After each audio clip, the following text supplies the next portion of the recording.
Je me suis entretenu avec Madame la ministre ce matin sur des sujets qui relèvent des possibilités d'accueil,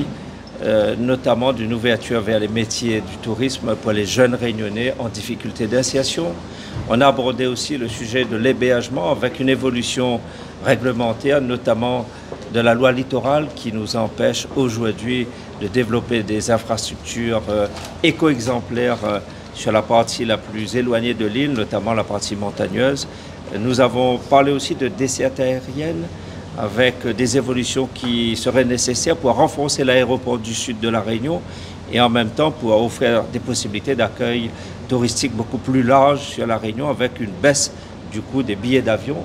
Nous avons aussi parlé thermalisme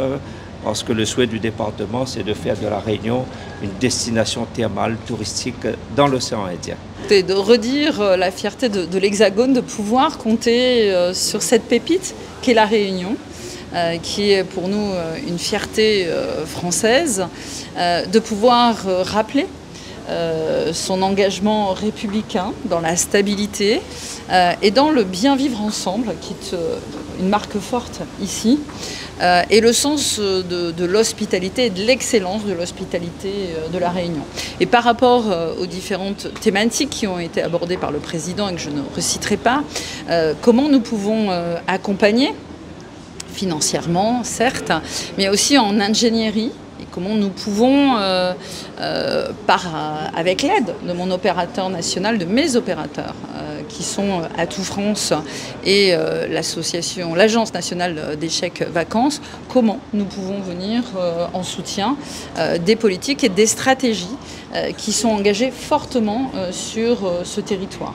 avec un tourisme multi-expérientiel, celui du littoral que nous connaissons particulièrement, mais aussi celui, et qui croise la stratégie hexagonale, de mettre en avant la ruralité. Le tourisme nature, le tourisme bien-être et de santé avec les thermes, le tourisme sportif et l'agritourisme, la ruralité qui compte aussi du patrimoine culturel.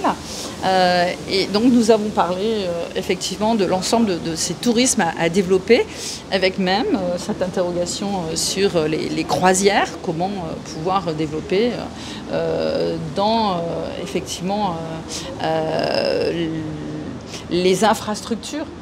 qui doivent aujourd'hui être accompagnées ces différents développements. Et puis nous avons parlé des freins qui doivent être levés, la simplification des normes sur certains territoires qui sont touchés notamment par la loi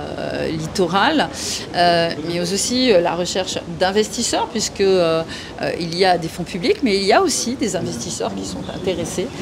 pour faire de la mise en tourisme du patrimoine notamment, pour investir, on l'a dit là aussi, sur la renaissance de sites comme les thermes, qui sont une chance, et parler aussi de ressources humaines. Vous êtes un territoire touché par le chômage. Le tourisme est un levier de croissance et c'est aussi un créateur d'emplois. Et ça, nous devons dire aux jeunes, faire mieux connaître les métiers du tourisme aux jeunes et les accompagner à travers les différents outils que nous pouvons avoir, nous l'avons dit,